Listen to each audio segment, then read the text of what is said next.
விருச்சிக ராசி அன்பர்களே, 5 கிரகங்கள் இணைவு, அதாவது காலச்சக்கரத்தினுடைய 11வது வீடான கும்பமனையில் 5 கிரகங்கள், அதாவது உங்கள் விருச்சிக ராசிக்கு 4ஆம் இடத்துல சுகஸ்தானத்தில் 5 கிரகங்கள் இணைவு. யார் யார் இணைகிறார் அப்படின்னா, செவ்வாய் பகவான் உங்கள் ராசி அதிபதி 4ஆம் இடத்துல போய் இணைய போகுது. இதுவரைக்கும் உச்சமாக இருந்த செவ்வாய் முயற்சி ஸ்தானத்தில் இருந்தவர் இப்போ 4ஆம் இடமான சுகஸ்தானத்தில் போய் அமர இருக்கிறது இந்த பிப்ரவரி மாதம் 23ஆம் தேதி.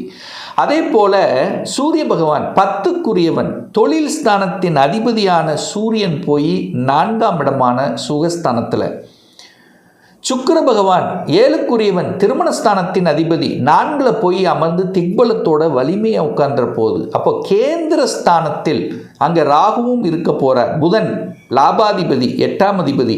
அப்போது இந்த கேந்திரம் என்கின்ற 4ஆம் இடத்துல 5 கிரகங்கள் இணையும் போது ஏற்படக்கூடிய மாற்றங்களை பார்க்கும் பொழுது நிச்சயமாக நல்ல மாற்றங்கள். ஏன்னா 10ஆம் இடத்தை பார்க்க போகுது. தொழில் ரீதியில் நல்ல மாற்றங்கள், எதிர்பாராத திருப்பங்களை தரக்கூடிய ஒரு காலகட்டமாக அமையப்போகுது. தொழில் ரீதியில் இதுவரைக்கும் என்ட்ரி ஆகாதவங்க கூட தொழிலில் என்ட்ரி ஆகணும் அப்படிங்கிற எண்ணங்கள் கண்டிப்பாக ஏற்படுத்தும். ஒரு வேலையில் இருக்கின்றவர்கள் கூட ஏன் நம்ம சொந்த தொழில் செய்யக்கூடாது, ஏன் தனியாக இருந்து, அதாவது நம்மளுடைய சொந்த ஒரு உழைப்பால் ஏன் உயரக்கூடாது, நம்முடைய உழைப்பு மற்றவருக்கு பயன்படுகிறது, ஏன் நமக்கு பயன்படக்கூடாது அப்படிங்கிற எண்ணங்களை, சிந்தனைகள் கண்டிப்பாக உங்கள் ஆழ்மனதில் விதைக்கும். இது உங்கள் குடும்பத்தோட, உங்கள் மனைவியோட அல்லது குடும்ப நபர்களோட கலந்து பேசிக்கக்கூடிய ஒரு அமைப்பை நிச்சயமாக உருவாக்கும். ஆரம்பிக்கிறீங்களோ இல்லையோ, தொழிலை ஆரம்பிக்கிறீங்களோ இல்லையோ, தொழிலை பற்றிய எண்ண உணர்வுகளை நிச்சயமாக உங்கள் ஆழ்மனதில் விதைக்கும். இதில் மாற்று கருத்து என்பது இல்லை. அடுத்து சுகத்தை பற்றிய சிந்தனைகள். 4ஆம் இடம் என்பது சுகஸ்தானம் அல்லவா? தாயை பற்றிய சிந்தனைகள், தாய் வர்க்கத்தை பற்றிய சிந்தனைகள். இதுவரைக்கும் வீடே கட்டாமல் இருக்கின்றவர்கள் எத்தனையோ பேர் விருச்சிக ராசி அன்பர்கள் இருப்பீங்க. சொந்த வீடு இல்லாமல் வாடகை வீட்டில் இருக்கக்கூடியவர்கள் எல்லாம் இப்போ ஏன் நம்ம சொந்த வீடு அமைக்கக்கூடாது, இதுவரைக்கும் வாடகை கட்டின பணத்தில் கூட இப்போ சொந்த வீடு வாங்கியிருக்கலாம் அப்படிங்கிற ஞானோதயம் இப்போ பிறக்க ஆரம்பிக்கும். அப்போது சொந்த வீடு வாங்கணும் என்கின்ற எண்ணம் ஆழ் மனதில் கண்டிப்பாக விதைக்கும். அல்லது ஒரு 2 மாதம் 3 மாதமாகவே ஒரு இடத்தை பற்றிய, ஒரு நிலத்தை பற்றிய, அல்லது வீடு இந்த இடத்துல வாங்கணுமோ லொக்கேஷனை தேடிக்கொண்டிருந்தவர்களுக்கெல்லாம் கண்டிப்பாக இந்த இடம் அமையப்பெறும்.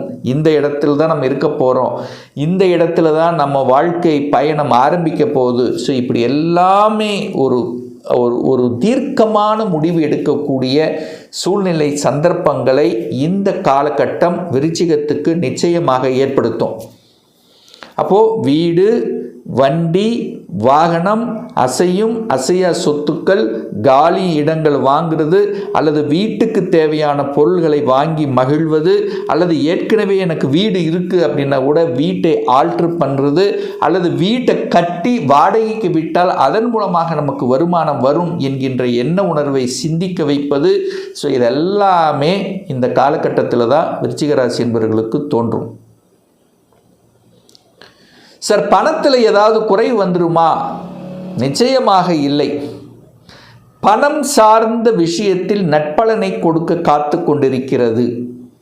ஏன்னா குரு இதுவரைக்கும் வக்ரமாக இருந்தார், இப்போ வக்ர நிவர்த்தி அடைய போகிறது. எப்போ? 11 மார்ச்சில் குரு பகவான் வக்ர நிவர்த்தி அடைந்து அந்த 2ஆம் இடத்தையே பார்க்குறார், 4ஆம் இடத்தையும் பார்க்குது, சுகஸ்தானத்தை பார்க்குது. அப்போது குருங்கிறது உங்களுக்கு தனஸ்தானத்தின் அதிபதி, பூர்வ புண்ணியஸ்தானத்தின் அதிபதி. 8லிருந்து பார்க்கும் பொழுது திடீர் அதிர்ஷ்ட வாய்ப்புகள், அல்லது கொடுத்த பணங்கள் ரிட்டர்ன் வருவது, அல்லது இன்சூரன்ஸில் போட்ட பணம் உங்களுக்கு திரும்பி வருவது, எங்கேயோ மறைந்திருந்த பணம் உங்களுக்கு வருவது, திடீர் அதிர்ஷ்டம், லாட்டரியில் விழுவது, இந்த மாதிரி திடீர் என்று பணம் வரக்கூடிய வாய்ப்புகள், சந்தர்ப்பங்கள் மிகுதியாக இருக்கிறது இந்த விருச்சிக ராசி அன்பர்களுக்கு அப்படிங்கிறத ஸ்ட்ராங்காக சொல்லலாம். இந்த 4 கிரகங்கள் 10ஆம் இடத்தை பார்க்குது, 10ஆம் இடம் வலுப்பெறுகிறதுன்னு சொல்லுவேன். அப்போது வேலையை மாற்றுவது, தன்னுடைய படிப்புக்கேற்ற வேலையை மாற்றுவது, அதுக்கு சரியான பீரியட் தான். அல்லது வேலையில் ஒரு ப்ரமோஷனை கொடுப்பது, சேஞ்சஸ், துறை ரீதியான சேஞ்சஸ், அல்லது அடிஷ்னல் ரெஸ்பான்சிபிலிட்டி. நல்லா உழைச்சிருப்பீங்க, உங்களை பார்த்து இந்த வேலை அடிஷ்னலாக இதை பாருங்க அப்படின்னு கௌரவத்தோடு கூடிய பதவி கிடைப்பது, இதெல்லாமே நடக்கக்கூடிய நிகழ்வு தான். இது நல்லா இருக்குது, அற்புதமாக இருக்குது.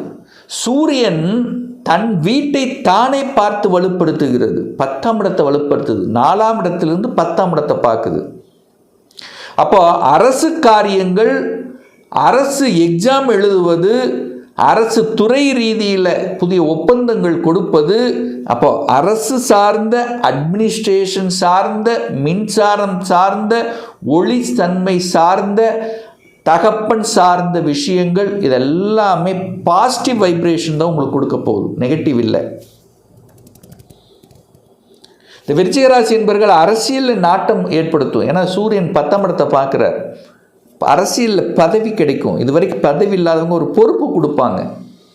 அப்போ அரசியலில் நாட்டம், அரசியல் மூலமாக அனுகூலங்கள், அரசாங்கத்தின் மூலமாக நன்மைகள், அதிகாரம் கிடைக்கக்கூடிய தன்மை, தகப்பன் தொழிலை எடுத்து நடத்தி வருவது, தகப்பன் மூலமாக நன்மைகள் பெறுவது, இதெல்லாமே இந்த காலகட்டம் சிறப்பு.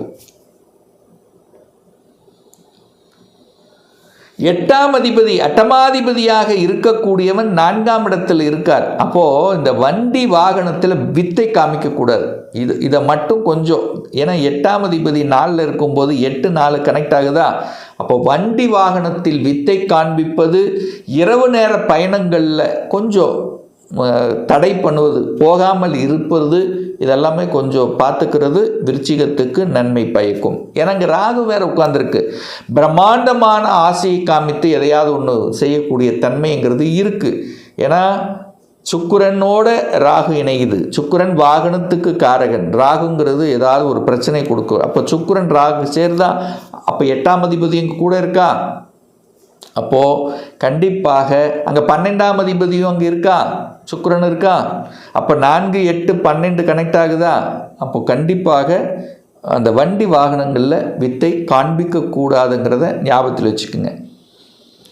அடுத்து ஒரு ஜாக்கிரதையாக இருக்க வேண்டிய விஷயம் என்னென்னா, சுக்கிரன் ராகு சேர்றதுனால கலத்திரத்தில் ஜாக்கிரதையாக இருக்கணும்.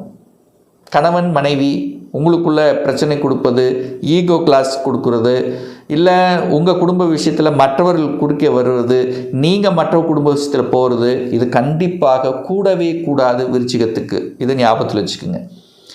புதனோட ராகு சேர்ந்திருக்காரே சார், என்ன சார் பலனு? புதனுங்கிறது டாக்குமெண்ட்டு, எழுத்து, இதில் கவனமாக இருக்கணும். உங்களை ஏமாத்துறதுக்கு வாய்ப்பு இருக்குது. அப்போ இதில் கொஞ்சம் கவனமாக இருக்கணும். டாக்குமெண்ட் சார்ந்த, இப்போ இடம் வாங்குறீங்க, இல்லை ஒரு பத்திரப்பதிவு செய்கிறீங்க, இதில் எல்லாம் படித்து பார்க்கணும். புதனுங்கிறது தகவல் தொடர்பு துறை. அப்போ உங்களுக்கு வரக்கூடிய மெசேஜு அல்லது வாட்ஸ்அப் மெசேஜு ஏதாவது ஒன்று தகவல் தொடர்பில் வர்றதை கொஞ்சம் கவனத்துடன் செயல்படணும் அப்படிங்கிறதையும் ஞாபகத்தில் வைத்து கொள்ளுங்கள். சார் சூரியனோட ராகு சேரும்போது என்ன சார் நடக்க போகுது? சூரியனுங்கிறது தகப்பன், ராகு சேரும்போது தகப்பன் ஹெல்த்தையும் கொஞ்சம் பார்க்கணும். தகப்பன் ஹெல்த்து சார்ந்த விஷயத்தில் அக்கறை எடுத்துக்கணும். புதன் சுக்கிரன் இணையுது, நல்ல விஷயந்தான். தகவல் தொடர்பு துறையில் எதிர்பாராத விஷயத்தில் நல்லவைகள் நடக்கும். திடீர்னு தகவல் தொடர்பு துறையில் ஒரு வேலை வாய்ப்பு இருக்கும், இல்லை வெளிநாட்டுக்கு போகக்கூடிய வாய்ப்புகள் வரும், அல்லது வெளியூருக்கு பயணமாகக்கூடிய வாய்ப்புகள் இருக்கும். ஸோ இந்த மாதிரி நல்ல விஷயங்கள் நடக்கக்கூடிய அமைப்பும் இருக்கிறது, ஸ்ட்ராங்காக இருக்கிறது. அப்போது இந்த காலகட்டத்தில் விருச்சிகத்துக்கு சுகத்தை பெருக்கிக் கொள்ள, வீடு மனை வண்டி வாகனங்களை வாங்கி கொள்ள, குழந்தை பாக்கியம் சார்ந்த விஷயத்திலும் நன்மை பயக்கக்கூடிய அமைப்புங்கிறது இருக்குது. கொஞ்சம் வலி வேதனை கொடுத்து நிறைய ட்ரீட்மெண்ட் எடுத்து செலவாகி நிறைய செலவு செஞ்சிட்டோம் சார், லட்சக்கணக்கில் செலவு செஞ்சிட்டோம் குழந்தை பாக்கியத்துக்காக. இப்போது அதனால் உங்களுக்கு நன்மை. ஏன்னா குரு வக்ர நிவர்த்தி அடைஞ்சு ராகுவை பார்க்குறார். ராகுங்கிறது செயற்கை முறையில் கருவூட்டல், அதுவும் நன்மை பயக்கக்கூடிய அமைப்பில் இருக்குது. அப்போ இந்த காலகட்டத்தில் இந்த 5 கிரகங்கள் சேர்க்கையால் விருச்சிகத்துக்கு இன்பகரமான அதிர்ச்சிகரமான நல்ல செய்திகளை கொடுத்து அதன் மூலமாக சந்தோஷத்தை தரக்கூடிய அமைப்பும் இந்த காலகட்டத்தில் இருக்கவே செய்கிறது.